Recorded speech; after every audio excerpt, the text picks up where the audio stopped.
बिस्मिल्लाहिर्रहमानिर्रहीम। अस्सलाम वालेकुम। Fifth class. आज हम उर्दू का दूसरा सबक पढ़ेंगे जो है नात।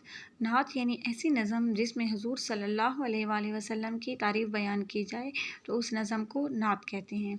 हम अब इसको पढ़ते हैं। वो हक़ की बातें बताने वाले, वो सीधा रास्ता दिखाने वाले, वो रहबरो रहनुमा हमारे, नबी हमारे नबी हमारे, दुरूद उन पर सलाम उन पर। शायर कहता है कि हमारे नबी सल्लल्लाहु अलैहि वसल्लम हमें हक़ यानी सच की सच्चाई की बातें बताने वाले हैं और हमें गुमराही से हटाकर सीधा रास्ता दिखाने वाले हैं, जिस पर चलकर हमारी दुनिया व आखिरत संवर गई है।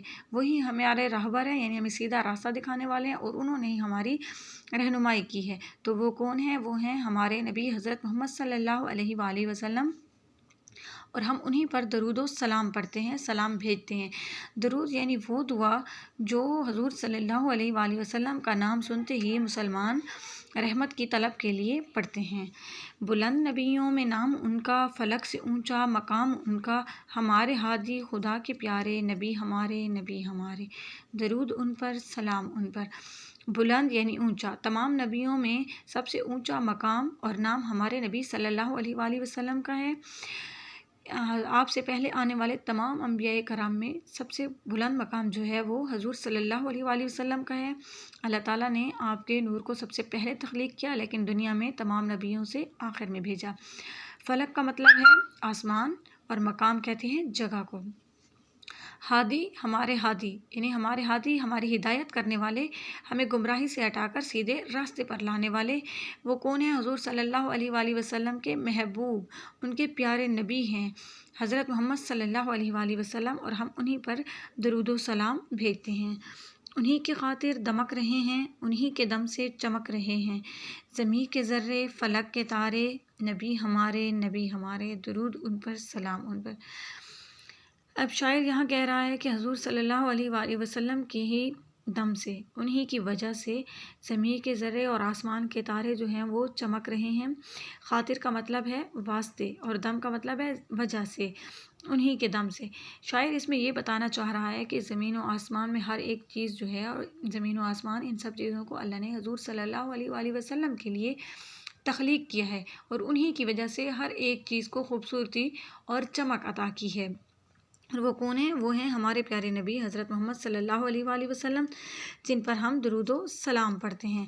तो बच्चों, शायर इसमें हमारे नबी सल्लल्लाहु अलैहि वसल्लम का मकाम व मर्तबा बता रहा है कि तमाम पहले आने वाले नबियों से उन्हीं का मकाम व मर्तबा बुलंद है और वही हमें दीन इस्लाम के रास्ते पर लाने वाले हैं, हमें एक अल्लाह के दर पर झुकाने वाले हैं। उन्होंने हमें सीधा रास्ता दिखाया और गुमराही से बचाया। तो इस नात में जो मुश्किल अल्फाज हैं मैं आपको उनके मीनिंग बताती हूँ। सबसे पहला लफ्ज़ है हक़। हक़ का मतलब है सच, सच्चाई। रहबर रास्ता दिखाने वाला। दुरूद, दुरूद का मतलब है वो दुआ जो हुज़ूर सल्लल्लाहु अलैहि वसल्लम का नाम सुनते ही मुसलमान रहमत की तलब के लिए पढ़ते हैं, यानी उनका नाम सुनकर उन्हीं के वसीले से अल्लाह से रहमत तलब करते हैं। मकाम जगह, हादी हिदायत करने वाले, ज़रे छोटे छोटे टुकड़े, फ़लक आसमान, खातिर इसका मतलब है वास्ते। ये तो हो गए अल्फाज मायने। अब बच्चों, अब हम पढ़ेंगे सवालात व जवाबात की तरफ आते हैं। पहला सवाल है, नात के शायर का नाम लिखिए। नात के शायर का नाम सूफ़ी ग़ुलाम मुस्तफ़ा तबस्सुम है। दूसरा सवाल है, नात किसे कहते हैं? ऐसी नज़म जिसमें हुज़ूर सल्लल्लाहु अलैहि वसल्लम की तारीफ़ बयान की जाए उसे नात कहते हैं। बुलंद नबियों में नाम उनका से क्या मुराद है? बुलंद नबियों में नाम उनका से मुराद है कि आपसे पहले आने वाले तमाम अंबिया कराम जो इस दुनिया में तशरीफ़ लाए, उन सब से ज़्यादा आप सल्लल्लाहु अलैहि वसल्लम का मकाम व मर्तबा बुलंद है। नात में कौन से दो मिसरे बार बार आए हैं? तहरीर कीजिए।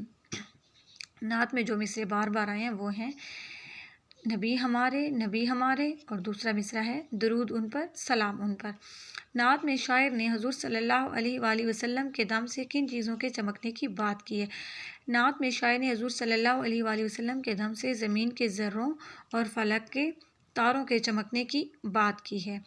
अब बच्चों, मैं आपको कुछ अल्फाज बताऊंगी जिनके आपने जुमले बनाने होंगे, ये आपका होमवर्क होगा। पहला लफ्ज़ है मकाम, दूसरा है हक़, तीसरा है बुलंद और चौथा है फ़लक। इन अल्फाज के आपने जुमले बनाने हैं। एंड पे जो मैं आपको काम दूंगी वो है इमला, यानी इस पूरे चैप्टर की एक्सरसाइज समेत आपने इमला की तैयारी करनी है।